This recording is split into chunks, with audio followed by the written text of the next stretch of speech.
ఉమ్మడి ఖమ్మం జిల్లాలోని బీసీలు వెనుకబడ్డ తరగతుల కోసం మన రేవంత్ రెడ్డి గారు ముఖ్యమంత్రి గారు ఏర్పాటు చేసిన బీసీ కమిషనర్ నిరంజన్ కుమార్ గారికి మా నమస్కారాలు.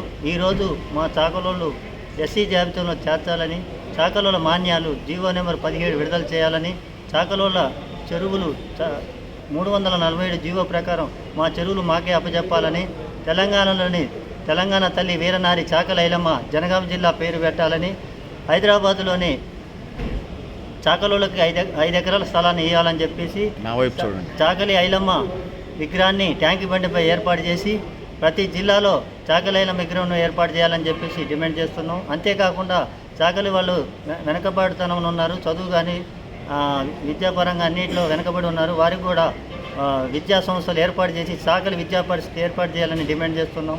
అంతేకాకుండా చాకలి వాళ్ళకి చనిపోయిన వాళ్ళకి ఎక్స్చేంజ్ ఒక 10 లక్షలు ప్రకటించాలని, తర్వాత చాకలి వాళ్ళకి 50 సంవత్సరాలు నిండిన వాళ్ళకి 5,000 పింఛన్ ఇవ్వాలని డిమాండ్ చేస్తున్నాం. గీత కార్మికులకి ఇచ్చినట్టుగా చాకలి వాళ్ళకి ఇవ్వాలని చెప్పి చాకలి ఎస్సీ దోబి పోస్టులు గూడులలో గవర్నమెంట్ హాస్టల్స్ లో ఉన్న పోస్టులు మన పోస్టులు కానీ కాంట్రాక్టులు కానీ దేవాదాయాల పోస్టులు మనకి అప్పచెప్పాలని, రజక సామాజిక అప్పచెప్పాలని చాకలి ఎస్సీ సాధన స్టేట్ ప్రధానంగా ముందుగా డిమాండ్ చేశారు.